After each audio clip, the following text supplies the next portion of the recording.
تو یہ سوال کس قسم کا ہوگا؟ جیسے پہلے بھی میں نے عرض کیا کہ یہ پوچھا جائے گا کہ اس کو استعمال کہاں کیا، کس کام میں لگایا۔ تو آئیے ہم دیکھتے ہیں کہ زبان کے بارے میں اللہ تعالیٰ کی کتاب میں ہمیں کیا رہنمائی ملتی ہے۔ سب سے پہلی بات تو ہم سب کو یہ معلوم ہونی چاہیے کہ جو لفظ بھی ہم اپنی زبان سے نکالتے ہیں وہ سب لکھے جا رہے ہیں۔ سب کو پتا ہے نا یہ بات کہ نہیں پتا؟ کس کو پتا ہے؟ ہاتھ تو کھڑا کریں۔ سب کو پتا ہے۔ اگر کسی کو نہیں پتا تو وہ بھی پتا اب چل جائے گا کہ جو کچھ بھی، فار ایگزامپل یہاں اس کمرے میں داخل ہونے کے بعد سے لے کر اب تک جو کچھ میں نے بولا ہے وہ پورے کا پورا ریکارڈ ہو گیا ہے، اس مشین میں نہیں، اللہ کے ہاں۔ اللہ کے ہاں ایک ایک بات لکھی جاتی ہے۔ قرآن پاک میں اللہ تعالیٰ فرماتے ہیں ما یلفظ من قول الا لدیہ رقیب عتید، انسان کے منہ سے کوئی لفظ نہیں نکل پاتا مگر یہ کہ اس کے پاس ایک حاضر باش یعنی فوراً اٹینٹیو نگہبان نگران موجود ہوتا ہے۔ ان کا نام کیا ہے آپ جانتے ہیں؟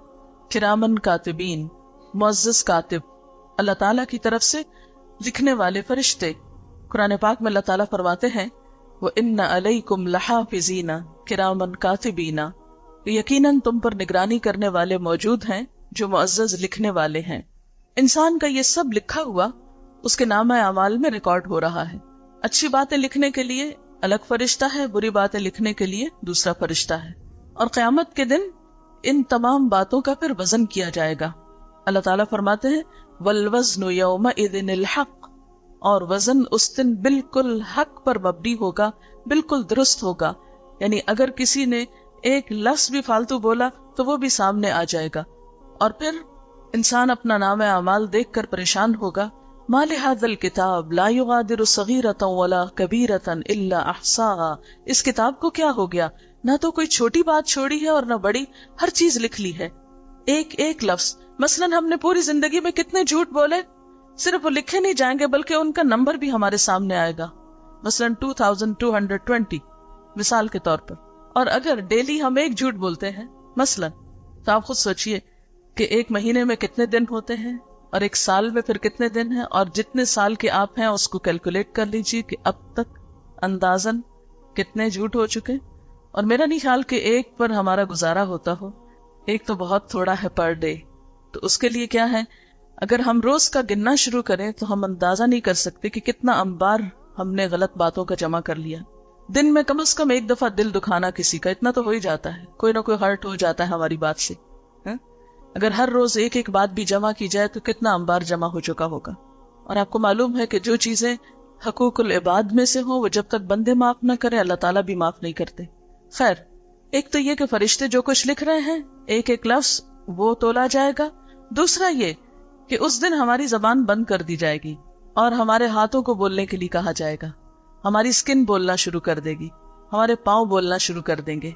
قرآن پاک کی سورۃ النور میں آتا ہے یوم تشہد علیہم السنتہم وایدیہم وارجلہم بما کانوا یعملون، اس دن ان کے خلاف ان کی زبانیں، ہاتھ اور پاؤں ان کے اعمال کی گواہی دیں گے۔ ایک اور جگہ پر آتا ہے کہ زبان بند کر دی جائے گی اور ہاتھ پاؤں گواہی دیں گے، اور انسان کہے گا کہ یہ میرے خلاف کیوں بولنا شروع ہو گئے اور یہ کیسے بول رہے ہیں۔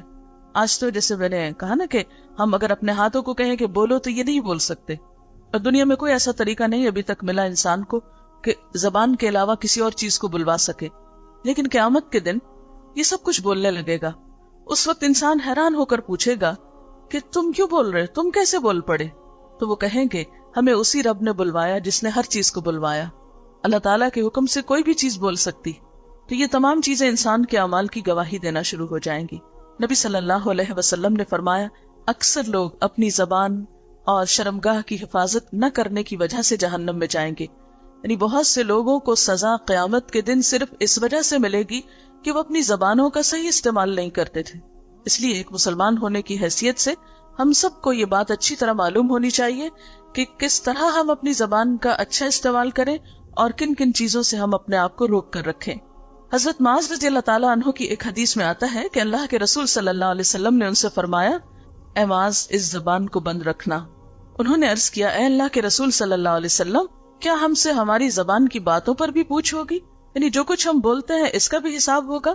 آپ نے فرمایا معاذ تیری ماں تجھے گم کرے، یہ ایک محاورہ ہے عربی زبان کا ایک طرح کی چھوٹی سی ڈانٹ ہے. جہنم میں منہ کے بل یا پھر ناک کے بل. ناک کے بل کا مطلب کیا ہے؟ الٹے منہ. لوگوں کو زبان کی کٹائی کے علاوہ اور کون سی چیز گرائے گی؟ یعنی انسانوں کو جو چیز نقصان دے گی وہ ان کی اپنی زبان ہی کی کمائی ہوگی. جو کچھ وہ بول کر لائے ہوں گے وہی ان کے خلاف جائے گا اور ان کو سزا دلوائے گا. ایک اور جگہ پر آتا ہے کہ جس شخص نے اپنی زبان روک لی اللہ نے اس کی پردہ پوشی کر لی، یعنی اس کے عیب ڈھک جائیں گے. تو جو لوگ بہت زیادہ بولتے ہیں وہ کسی اور کا نہیں، دراصل اپنا ہی نقصان کر رہے ہوتے ہیں، اپنے ہی راز کھول رہے ہوتے ہیں، اپنی ہی برائیوں کا اظہار کر رہے ہوتے ہیں. حضرت ابو سعید سے روایت ہے کہ رسول اللہ صلی اللہ علیہ وسلم نے فرمایا جب آدمی صبح کو اٹھتا ہے تو اس کے سارے اعضاء یعنی ہمارے ہاتھ پیر وغیرہ زبان کے آگے ہاتھ جوڑتے ہیں. ہمیں نظر تو نہیں آتا لیکن ان کی اپنی ایک لینگویج ہوتی ہوگی، اپنی کمیونیکیشن کا ذریعہ ہوتا ہوگا، اور کہتے ہیں کہ اللہ سے ہمارے معاملے میں ڈرنا، کیونکہ اگر اے زبان تم سیدھی رہی تو ہم بھی سیدھے رہیں گے، اور اگر تو ٹیڑھی ہو گئی تو ہم بھی ٹیڑھے ہو جائیں گے. کیونکہ جو کچھ انسان بولتا ہے ویسا ہی پھر کرنا بھی شروع کر دیتا ہے. جیسا کہ وہ ایک سینگ میں آتا نا کہ watch your thoughts because your thoughts become your words. جو کچھ ہم سوچتے ہیں وہ کیا بن جاتا ہے؟ ہماری زبان یعنی گفتگو بن جاتی. اور واچ یور ورڈس، اپنے جو الفاظ ہیں ان کو واچ کرو، ان کا لحاظ رکھو، ان کا دھیان کرو، کیونکہ تمہارے ورڈز جو ہیں وہ تمہارے ایکشنز بن جاتے ہیں.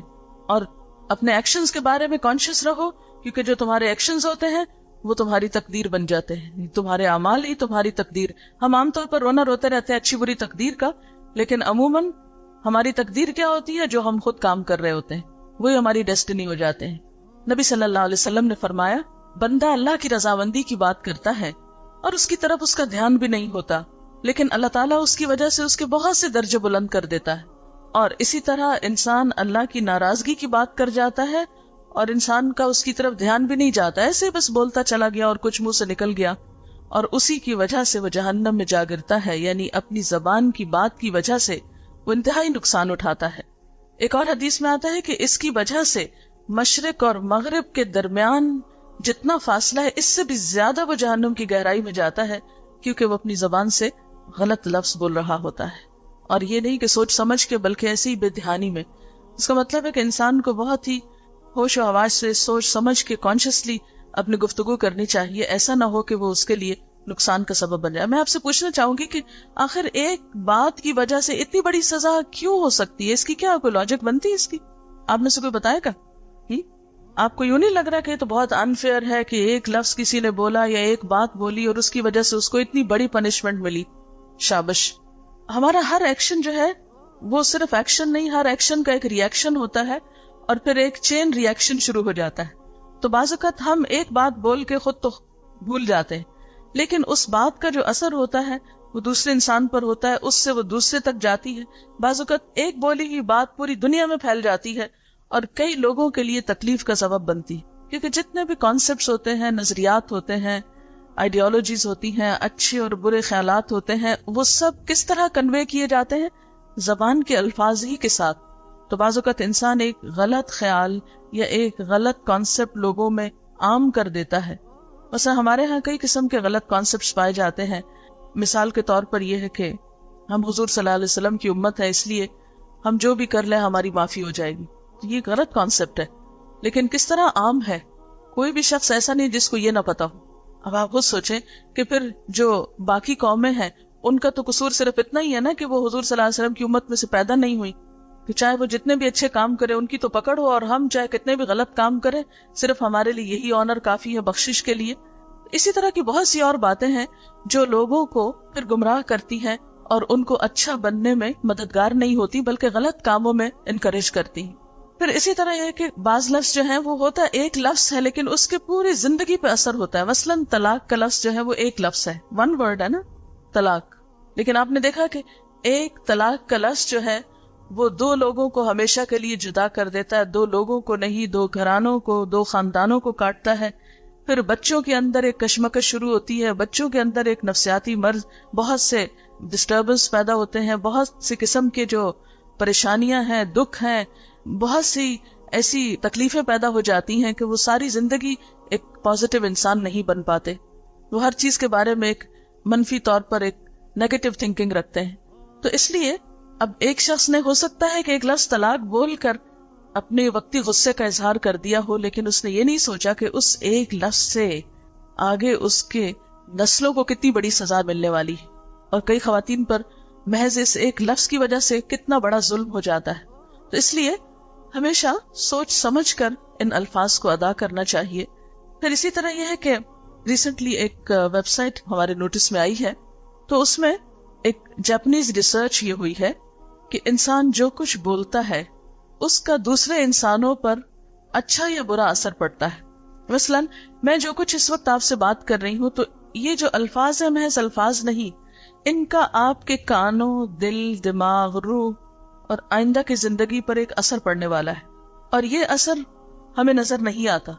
انہوں نے ایک ریسرچ اس طرح کی کہ مختلف الفاظ بول کر پانی کے اوپر، یعنی پانی کو سامنے رکھ کے الفاظ بولے گئے اور پانی کے کرسٹلز کی تصویریں لی گئیں، اور وہ تصویریں باقاعدہ موجود ہیں ایک ویب سائٹ پر، کہ جب اچھے الفاظ بولے گئے جس سے دوسروں کو خوشی ہوتی ہے تو اس سے ان کرسٹلز پر بہت خوبصورت تصویریں بنی، اور جب برے الفاظ بولے گئے تو انتہائی خراب قسم کی تصویریں ان پر بنی. تو اس سے یہ پتہ چلتا ہے کہ ہماری گفتگو نہ صرف یہ کہ دوسرے انسانوں بلکہ ہمارے سارے ماحول کو متاثر کرتی. اسی لیے جب ایک نیک شخص دنیا سے جاتا ہے تو کہتے ہیں کہ یہ زمین اور درخت اور آس پاس کی چیزیں بھی روتی ہیں، یہ بھی محسوس کرتی. اور ایک خراب شخص جو ہوتا ہے، یا ایک ظالم شخص جو ہوتا ہے، یا ایک برا شخص جو ہوتا ہے، تو یہ زمین بھی اس سے پناہ مانگتی کہ یا اللہ اس کو تو اٹھا ہی لے. نیک شخص کے لیے ایک حدیث میں آتا ہے، آپ نے حدیث سنی ہوگی، کہ وہ شخص جو لوگوں کو خیر کی بات بتاتا ہے، لوگوں کو اچھی تعلیم دیتا ہے، اس کے لیے کائنات کی ہر چیز دعائیں کرتی ہے، حتیٰ کہ سمندر کی مچھلیاں اور زمین میں چلنے والی چیونٹیاں بھی نیکی کی بات سکھانے والے کے لیے دعائیں کرتی. فرشتے ایسے لوگوں کے لیے دعائیں کرتے ہیں. اللہ تعالیٰ ایسے لوگوں سے محبت رکھتے ہیں جو دوسروں کی خیرخواہی چاہتے ہیں اور دوسروں کو اچھی بات بتاتے ہیں. اور اس کے برعکس جو لوگ بری زبان استعمال کرتے ہیں، دوسروں کو ہرٹ کرتے ہیں، تکلیف دیتے ہیں، گالیاں بولتے ہیں، تانے دیتے ہیں، دوسروں کو تکلیف دینے والی کوئی بھی طریقے اختیار کرتے ہیں، تو ہر چیز ان سے پناہ مانگتی. ایک دلچسپ واقعہ حضور صلی اللہ علیہ وسلم کی سیرت میں ہمیں ملتا ہے کہ جب آپ شروع میں مدینہ میں تشریف لے گئے تو مسجد نبوی اس طرح نہیں تھی جیسے آج ہم دیکھتے ہیں. اگر آپ نہیں بھی گئے تو تصویروں میں آپ نے دیکھی ہوگی کہ بہت خوبصورت دنیا کا ایک عجوبہ بن گئی ہے. تعمیر کے اعتبار سے دنیا کی ایک خوبصورت ترین عمارت ہے اس وقت. لیکن ابتدا میں وہ کیا تھی؟ کھجور کے کچھ درخت جو تھے، ان کے جو تنے ہوتے ہیں ان کو ایز اے پلر یوز کیا گیا، اور چھت کے اوپر بھی کھجور کے پتے ڈالے گئے، اور اس کے نیچے لوگ نماز پڑھا کرتے تھے. تو آپ صلی اللہ علیہ وسلم کے لیے کوئی ممبر نہیں تھا، یعنی کوئی سٹیج یا روسٹرم نہیں تھا. تو آپ نے اپنے سامنے جب آپ سپیچ دیتے تھے تو ایک کھجور ہی کے تنے کو، یعنی ایک سٹیم سا آپ نے کاٹ کے رکھا ہوا تھا سامنے، اسی پر کھڑے ہو کر وہ ڈائس کی شکل میں کام دیتا تھا. پھر جب حالات اچھے ہوئے تو آپ صلی اللہ علیہ وسلم نے ایک دن مسجد میں فرمایا کہ کون ہے جو ممبر بنوائے گا؟ تو اس پر ایک خاتون بولی کہ میں یہ ممبر تیار کرواؤں گی. خیر اس نے اپنے بیٹے کو بھیجا، جنگل میں اچھی قسم کی لکڑیاں کاٹ کر اس نے ایک بہت اچھا ممبر بنوایا آپ کے لیے.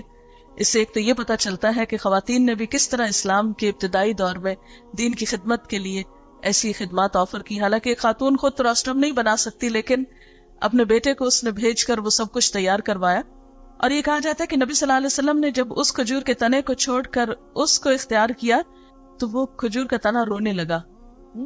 اور آپ صلی اللہ علیہ وسلم چونکہ اللہ تعالیٰ اپنے حکم سے ان کو ایسی آوازیں سنواتے تھے، تو آپ نے فرمایا کہ چونکہ میں نے اس کو چھوڑا ہے اور اس دوسری جگہ کو اختیار کیا ہے تو یہ تنا رو رہا ہے. حدیث کے الفاظ میں آتا ہے یا ابن انینن، یعنی ہچکیاں لے رہا ہے. تو یہ جو باقی مخلوق ہوتی ہے اگرچہ ان کی عقل نہیں ہوتی لیکن ان میں بھی کسی لیول پر سینسز ہوتے ہیں، اور خصوصاً درختوں وغیرہ میں. تو اب بہت سی اس پر ریسرچ بھی ہو رہی ہے کہ پودوں کے اندر کس قسم کے احساسات پائے جاتے ہیں. بہرحال اب بات یہ ہے کہ جب ہم اچھی بات کرتے ہیں تو ہمارا آس پاس جو ہے وہ خوش ہوتا ہے، پورا ماحول خوبصورت ہو جاتا ہے، جگمگا اٹھتا ہے. اور ہم بری باتیں کرتے ہیں تو اس سے ہر ایک کو تکلیف پہنچتی ہے. تو بالکل ایسے ہی ہے کہ جیسے گاڑیوں کے دھوؤں سے پولوشن ہے، اسی طرح ساؤنڈ پولوشن ہے، تو بری باتوں کی اپنی ایک پولوشن ہوتی ہے جو لوگوں کو متاثر کرتی ہے. اسی لیے قرآن پاک میں اللہ تعالیٰ نے بنی اسرائیل سے کہا اور پھر ہمارے لیے بھی فرمایا وَقُولُوا لِلنَّاسِ حُسْنًا، لوگوں سے اچھی بات کرنا، خوبصورت بات کرنا. حسن کا لفظ آپ سب نے سنا ہوگا، حسن خوبصورتی کو کہتے ہیں. یعنی صرف بات نہیں کرو بلکہ ایسی بات کرو جو خوبصورت بات ہو. یعنی آپ نے کسی سے کچھ مانگنا ہے یا کسی کو کچھ کہنا ہے، کوئی نصیحت کرنی ہے، یا نصیحت کے علاوہ ویسے ہی آپ کسی کو کوئی خبر سنانے لگے ہیں، کوئی بات سنانے لگے. آپ نے دیکھا ہوگا کچھ لوگوں کا انداز کیا ہوتا ہے، معمولی سی خبر ہوتی ہے پہلے دوسرے کو خوب خوف دلاتے، تم نے سنا کیا ہوا. اب یہ کہ دوسرا شخص ایک دم پریشان ہو کے پتہ نہیں کہاں بم بلاسٹ ہوا ہے یا کیا دھماکہ ہوا ہے جس کی خبر سنانے آئے، اس سے زیادہ دھماکہ وہ خود دوسروں کے سر پہ کر رہے ہوتے ہیں. تو اس قسم کی گفتگو جس میں دوسرے کو خوف زدہ کر کے کوئی خبر سنائی جائے. بعض لوگوں کو سرپرائز دینے کا بڑا شوق ہوتا ہے، وہ سرپرائز میں ایک دم چیخ چلا کے بولتے ہیں اور دوسروں کو ڈراتے ہیں. پھر اسی طرح بعض لوگ معمولی بات بھی، چھوٹی سی بات بھی کر رہی ہے تو اتنا پریشرائز دوسرے کو کرتے ہیں، یا بعض لوگ بہت لمبی بات کرتے ہیں وغیرہ وغیرہ. کئی قسمیں ہوتی ہیں دوسروں کو تکلیف دینے کی. مثلاً آپ میں سے کوئی بتائے گا کہ کیسی بات اچھی نہیں لگتی جس میں طنز ہو؟ ہاں، یعنی دوسروں کو خواہ تانے دے کے، طنز کر کے، لیٹ ڈاؤن کر کے بات کرنا. جی آپ بہت زیادہ تعویلیں بنانا جس میں تکبر ہو، بہت اکڑ اکڑ کے بات کرنا، اور صرف اپنے بارے میں سوچنا اور دوسروں کے بارے میں پرواہ نہیں کرنا کہ کسی کو بات سمجھ میں آ رہی ہے یا نہیں آ رہی. ہاں، اور جی ہاں، صرف میں اپنی ہی بات کرنا اور دوسرے کی بات کے اوپر توجہ ہی نہیں کرنا. شابش. جس میں خوشامد ہو، یعنی جب مطلب ہو تو کسی کی خوشامد کر کے کام نکلوانا. بالکل، یعنی دوسرے کی نہ سننا، صرف اپنی ہی سناتے چلے جانا. جی ہاں، لمبی بات کرتے چلے جانا لیکن یہ نہ پتہ چلے کہ کہنے والا کہنا کیا چاہتا ہے. اس طرح کی بہت سی چیزیں جو ہیں وہ خوبصورت نہیں ہوتی. اللہ تعالیٰ قرآن پاک میں، اب دیکھیے کہ قرآن پاک 1400 سال پہلے نازل ہوا، اور یہ جو آیت ہے سورۃ البقرہ کی، یہ دراصل بنی اسرائیل سے کہی گئی بیسیکلی، اور پھر ریپیٹ کی گئی کتاب اللہ میں. تو بنی اسرائیل سے کئی 100 سال، 1000 سال پہلے یہ بات کہی گئی تھی. اس سے پتہ یہ چلتا ہے کہ اسلام کی جو بیسک ایجوکیشن ہے، ایک انسان کے لیے بنیادی تعلیم ہے، وہ کیا ہے دراصل؟ کہ انسان کے لیے امن کا، سکون کا، خوشی کا باعث ہو. بات کرے تو ایسی کہ جس سے دوسروں کا دل خوش ہو، نہ کہ ان کو پریشان کیا جائے. اس میں ہم دیکھتے ہیں کہ ایک شخص ہے طلحہ بن عمر، ایک بہت بڑے محدث تھے اور بہت بڑے مفسر تھے، بہت بڑے اسکالر تھے. عطا ان سے کہا کہ کیا وجہ ہے کہ آپ کے پاس ہر قسم کے لوگ آتے ہیں، ریلیجس بھی آتے ہیں، نان ریلیجس بھی آتے ہیں، مسلمز بھی آتے ہیں، نان مسلمز بھی آتے ہیں، کوئی بھی آپ سے ڈرتا نہیں، سب آپ کے پاس آ کر بیٹھتے ہیں، لیکن میرے پاس کوئی نہیں آتا. تو اس کی وجہ کیا ہے؟ تو وہ کہنے لگے کہ اللہ تعالیٰ نے قرآن پاک میں فرمایا ہے، قولوا للناس حسنا، لوگوں سے اچھی طرح بات کرو، خوبصورت بات کرو. تو میں یہ نہیں دیکھتا کہ میرے سامنے کون ہے، کچھ بھی کسی کا ریلیجن ہو، کوئی اچھا ہو، نیک ہو، گناہگار ہو، جیسا بھی ہو، میں اس کے ساتھ اچھی طرح بات کرتا ہوں. تو اس سے آپ دیکھیں کہ اسلام کی تعلیم تو یہی ہے. ہمیں یہ تو نہیں کہا گیا کہ صرف اپنے پیرنٹس سے اچھی طرح بات کرو یا اپنے دوستوں سے اچھی طرح بات کرو. ہمیں ہر ایک سے اچھی طرح بات کرنی، خواہ کوئی بھی ہو. خود نبی صلی اللہ علیہ وسلم کا طریقہ کیا تھا؟ ہر ایک سے اچھی بات کرتے تھے. وہ یہ نہیں دیکھتے تھے کون دوست ہے، کون دشمن ہے، کون اپنا ہے، کون پرایا ہے. بس اچھی بات ہے تو اچھی بات ہے، کیونکہ بول تو آپ رہے ہیں نا. اگر کوئی انسان خراب ہے، کوئی برا ہے، تو اس میں آپ کو تو برا نہیں بن جانا چاہیے، آپ کو تو اچھا ہی رہنا ہے. اس میں ہم دیکھتے ہیں کہ حضرت عائشہ رضی اللہ تعالیٰ عنہا فرماتی ہیں کہ ایک شخص نے حضور صلی اللہ علیہ وسلم سے گھر میں آنے کی اجازت مانگی. آپ نے فرمایا بہت برا آدمی. جب وہ اندر آ کر بیٹھا تو حضور صلی اللہ علیہ وسلم اس سے بہت اچھی طرح پیش آئے. حضرت عائشہ بہت حیران ہوئی کہ ابھی تو آپ کہہ رہے تھے یہ اچھا آدمی نہیں ہے، اور ابھی آپ اتنے اچھی طرح بات کر رہے ہیں. جب وہ چلا گیا تو حضرت عائشہ نے حضور سے پوچھا کہ آپ نے ایسا کیوں کیا؟ تو آپ صلی اللہ علیہ وسلم نے فرمایا، عائشہ تم نے مجھے کب بد زبانی کرنے والا پایا ہے؟ میں نے کب کسی سے بد اخلاقی کی ہے؟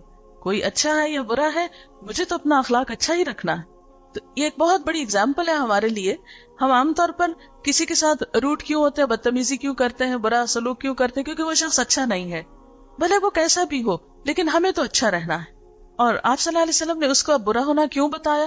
کیا بیک بائٹنگ تھی؟ نہیں. آپ اپنے گھر والوں کو یہ بتانا چاہتے تھے کہ کہیں آپ کے ایبسنس میں وہ شخص آئے اور وہ کوئی آپ کے گھر والوں کو نقصان نہیں دے، اس لیے آپ نے احتیاط کے طور پر اس کے بارے میں حضرت عائشہ کو بتا دیا، محض انفارم کرنے کے لیے. تو آپ دیکھیے کہ عام روزمرہ زندگی میں ہم 3 طرح کے لوگوں سے گفتگو کرتے ہیں، اپنے سے بڑوں سے، اپنے سے برابر والوں سے، اور اپنے سے چھوٹے لوگوں سے. بڑے لوگوں میں کون آتے ہیں؟ عمر میں بڑے لوگ، رشتے میں بڑے لوگ، علم میں بڑے لوگ. برابر میں کون آتے ہیں؟ جیسے اپنی فرینڈز وغیرہ. اور اپنے سے چھوٹے لوگ کون ہوتے ہیں؟ جو عمر میں چھوٹے ہوتے ہیں، یا مرتبے اور حیثیت میں چھوٹے ہوتے ہیں، یا کسی اور اعتبار سے. بڑے لوگوں میں جیسے ہمارے والدین ہیں، رشتہ دار ہیں، دادا دادی وغیرہ. یا پھر استاد ہیں یا کوئی بھی بزرگ عمر کے لوگ ہیں، اور چھوٹے لوگوں میں عام طور پر بچے وغیرہ آتے ہیں، یا پھر جو ہمارے سے عمر میں کم ہیں، یا پھر نوکر چاکر وغیرہ آتے ہیں۔ اب ان تین کیٹیگریز کے ساتھ ہمارا معاملہ کس طرح ہوگا؟ عموماً ہم بڑوں کے ساتھ کیا معاملہ کرتے ہیں کہ ان کی بڑائی کی وجہ سے پھر بھی رسپیکٹ کر لیتے ہیں۔ کوئی ہم سے علم میں بڑا ہے یا عمر میں یا کسی بھی طرح، تو ہم پھر بھی تھوڑا امپریس ہو جاتے ہیں تو شرافت سے بات کر لیتے ہیں۔ اپنے برابر والوں سے کس طرح کرتے ہیں؟ جیسے وہ ہم سے کرے ویسے ہی ہم کر لیتے ہیں۔ اور چھوٹوں سے یہاں آ کر پتہ چلتا ہے ہم کیسے ہیں۔ یعنی کسی شخص کو اگر دیکھنا ہو کہ اس کا اخلاق کیسا ہے تو یہاں سے نہیں دیکھیں گے کہ وہ اپنے سے بڑوں سے کیسا ہے یا برابر والوں سے کیسا ہے، یہ دیکھیں گے وہ اپنے سے چھوٹوں کے ساتھ کیسا ہے۔ مثلاً بچوں کے ساتھ بات کرتے ہوئے اس کا رویہ کیا ہے، نوکروں سے بات کرتے ہوئے اس کا رویہ کیا ہے۔ ہم سب ذرا سوچیں اپنے بارے میں، چلیے لکھیے سب، ہم اپنے سے چھوٹوں کے ساتھ کس طرح گفتگو کرتے ہیں، چھوٹی عمر والوں کے ساتھ ہم اپنے نوکروں کے ساتھ کیسا سلوک کرتے ہیں، ان کے ساتھ کس طرح کی گفتگو کرتے ہیں۔ اور تھوڑی دیر کے لیے یہ بھی سوچئے کہ اگر ہم ان کی جگہ ہوتے اور وہ ہماری جگہ ہوتے، اللہ تعالیٰ ہمیں ان کا سرونٹ اگر بنا دیتے، پھر ہم کیا کرتے؟ پھر ہم کیا چاہتے کہ وہ ہمارے ساتھ کیسی بات کریں؟ کیا آپ کے دیکھنے میں کبھی یہ بات آئی ہے کہ لوگ اپنے سے چھوٹوں کے ساتھ بہت روڈلی بات کر رہے ہوتے ہیں؟ کوئی مال میں کم ہو، حیثیت میں کم ہو، عمر میں کم ہو۔ مثلاً بعض استاد جو ہیں وہ شاگردوں کے ساتھ بہت سختی سے بات کرتے ہیں، بعض اوقات بد اخلاقی اور بدتمیزی پر بھی اتر آتے ہیں۔ اسی طرح بعض اوقات پیرنٹس اپنے بچوں کے ساتھ اچھی طرح بات نہیں کرتے، اور سرونٹس بیچارے، ان کو تو بہت کم لوگ انسان سمجھتے ہیں۔ ہم یوں سمجھتے ہیں جیسے ان کے اندر دل ہی نہیں ہے، یہ انسان ہی نہیں ہے، بس ان کا کام تو صرف ہماری خدمت۔ کیا واقعی ان کے اندر جذبات نہیں ہوتے؟ ہوتے ہیں نا۔ اور ہماری گریٹنس اس میں نہیں ہے کہ ہم صرف اپنے سے بڑوں سے یا جس سے ہم امپریس ہو اس سے بہت اچھی طرح اخلاق سے بات کریں اور چھوٹوں کے ساتھ نہیں۔ اصل میں بات یہ ہے کہ یہ بھی ہم نے خود کلاسیفیکیشن کر رکھی ہے چھوٹے بڑے کی مرتبوں کے اعتبار سے۔ یہ تو دنیا میں ایک پہچان کے لیے ہے، ورنہ اللہ تعالیٰ کے نزدیک تو ہو سکتا ہے کہ ایک جو نوکر ہے کسی کے گھر میں، یا ایک بہت معمولی کام کرنے والا، بہت معمولی ہستی رکھنے والا، معلوم نہیں اللہ کے نگاہ میں اس کی کتنی عزت اور وقت ہو، کیونکہ اللہ تعالیٰ کسی کی شکل و صورت کو نہیں دیکھتے، کسی کا مال نہیں دیکھتے، کسی کی ڈگری نہیں دیکھتے، وہ تو یہ دیکھتے ہیں کہ ایک شخص کا دل کیسا ہے اور اس کا عمل اور اخلاق کیسا ہے۔ وہ کسی کی ذہانت، انٹیلیجنس، اس کے انٹلیکٹ، اس کے کسی بھی کوالٹی، کسی چیز سے مروب نہیں ہوتے، کیونکہ یہ سب تو اس نے ہمیں دیا ہے نا۔ مثلاً اگر کوئی شخص بہت ذہین ہے تو ذہانت کہاں سے لے کر آیا؟ اللہ ہی نے دی ہے نا اس کو۔ تو اب یہ ہے کہ چند باتیں ہم یہ کریں گے کہ ہماری گفتگو ہونی کیسی چاہیے مختلف لوگوں کے ساتھ جب بھی ہم بات کریں، کیونکہ زبان ایسی چیز ہے جس کا استعمال سب سے آسان بھی ہے اور ہماری زندگی میں سب سے زیادہ بھی ہے۔ جب تک ہم جاگتے رہتے ہیں ہم کچھ نہ کچھ بولتے رہتے ہیں، تو ہمیں تھوڑا سا اس پر دیکھنا ہے کہ ہمیں کیسی باتیں کرنا ہے۔ سب سے پہلی بات تو یہ ہے کہ ہم جو بھی بات کریں اس کا کچھ مقصد ہونا چاہیے، بیکار کی فضول گفتگو کرنے سے پرہیز کرنا چاہیے۔ اس کے بارے میں نبی صلی اللہ علیہ وسلم نے بہت زیادہ کیل و کال اور بے فائدہ گفتگو اور بے مقصد گفتگو سے منع فرمایا ہے۔ اچھا، بعض لوگ جو ہیں وہ ایم لیسلی کبھی واقعات پہ باتیں کرتے رہتے ہیں، کبھی کسی انسان کو کرٹیسائز کرتے رہتے ہیں، کبھی کسی انسان کی باتیں کرتے رہتے ہیں۔ مائیں عام طور پہ بچوں کی باتیں کرتے رہتی ہیں، لڑکیاں عام طور پہ لڑکوں کی باتیں کرتی رہتی ہے، لڑکے لڑکیوں کو موضوع گفتگو بنائے رکھتے ہیں، اور اسی طرح بس کوئی نہ کوئی شغل چاہیے، کچھ نہ کچھ، کیونکہ اللہ نے طاقت دی ہے، اور خاص طور پر یوتھ کے پاس تو طاقت اور بھی زیادہ ہوتی ہے، دماغ بھی تازہ ہوتا ہے۔ اس لیے عموماً ہمارا موضوع گفتگو یا تو حالات ہوتے ہیں، واقعات ہوتے ہیں، پالیٹکس ہوتی ہیں، یا پھر آج کل گیمز جو ہے وہ ہر ایک کی موضوع گفتگو بنی ہوئی ہے، یا پھر اپوزٹ سیکس۔ تو اللہ نے اتنی اچھی قوت ہمیں بولنے کے لیے دی ہے، کیا ہمارے ٹاپکس اور گفتگو کے موضوعات بس صرف یہی ہونے چاہیے؟ اس سے زیادہ آگے جانے کی کوئی چیز نہیں ہے۔ اور یہ تو آپ کو پتہ ہے کہ جو انسان جس طرح کی باتیں کرتا ہے وہ اسی لیول کا ہوتا ہے، اسی طرح کا ہوتا ہے۔ انسان جب تک خاموش رہتا ہے تو کسی کو پتہ نہیں چلتا کہ کون کیا ہے۔ مثلاً آپ اس وقت سب خاموش شرافت سے بیٹھے ہوئے ہیں، مجھے کچھ پتہ نہیں کہ آپ باہر جا کے کس قسم کی گفتگو کرتے ہیں، اپنے سرونٹس کے ساتھ، پیرنٹس کے ساتھ، بہن بھائیوں کے ساتھ کیا کرتے ہیں، میں تو کچھ بھی نہیں جانتی۔ لیکن اگر کہیں بولتے ہوئے میں آپ کو دیکھوں تو ضرور کچھ نہ کچھ رائے رکھو گی کہ ہاں یہ اس طرح کی۔ تو انسان کی جو گفتگو ہے اس کی شخصیت، اس کی پرسنالٹی کا ایک بہت بڑا حصہ ظاہر کر دیتی ہے. آپ نے یہ بھی محاورہ سنا ہوگا کہ small minds talk about people.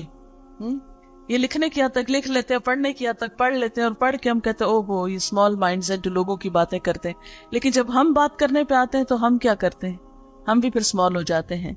پھر اسی طرح average minds talk about events اور great minds talk about ideas.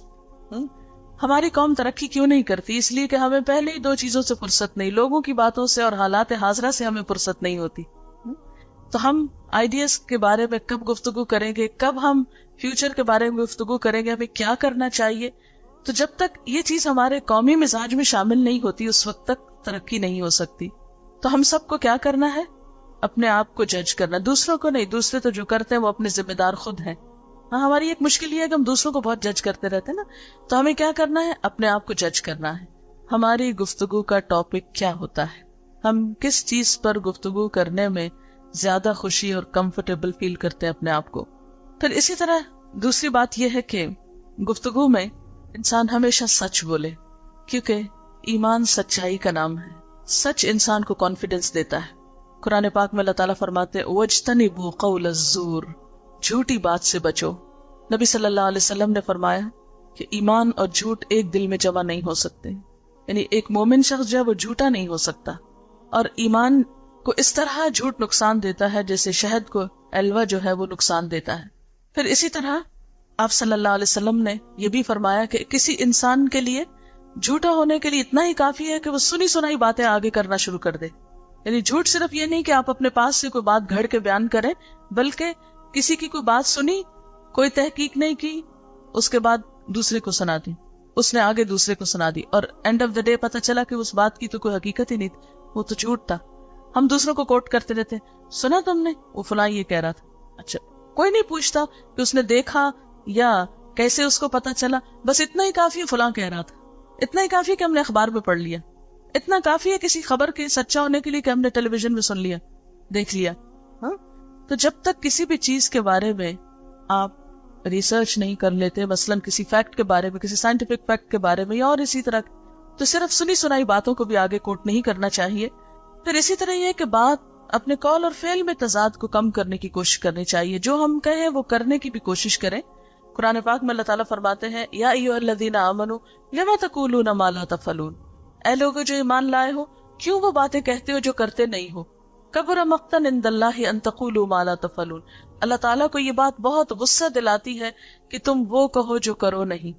اگر آپ کے ساتھ کوئی انسان ایسا کرے کہ کہے کچھ میں یہ کام کر دوں گا اور پھر جب کرنے کی باری آئے تو کر کے نہ دے, تو آپ کے لیے کتنی تکلیف ہوتی. تو بندوں کی یہ تکلیف اللہ تعالیٰ کو بھی بہت ناپسند ہے. پھر اسی طرح یہ کہ اگر کوئی وعدہ کیا جائے یا قسم کھائی جائے تو اس کو پورا کیا جائے. مثلاً کوئی شخص کسی کو بات سنانا چاہتا ہے تو کہتے ہیں اچھا پہلے قسم کھاؤ پھر سناؤ گی, کسی کو نہیں بتائیں گے. اس وقت تو ہم بات سننے کے لالچ میں قسم کھا بیٹھتے ہیں, پھر ہمارا دل چاہتا ہے ہم کسی اور کو بتائیں, پھر 2-4 دن بعد قسم بھول جاتے ہیں اور ہم بات آگے بتا دیتے ہیں. تو ایسی باتوں سے بھی پرہیز کرنا چاہیے. پھر اسی طرح یہ ہے کہ بھلائی کی بات ہونی چاہیے, بات ایسی ہونی چاہیے کہ جس میں سچائی بھی ہو اور اس کے ساتھ ساتھ کسی حقیقت پر مبنی ہو اور خیر اور بھلائی کی ہو, جس میں کسی کا فائدہ ہو.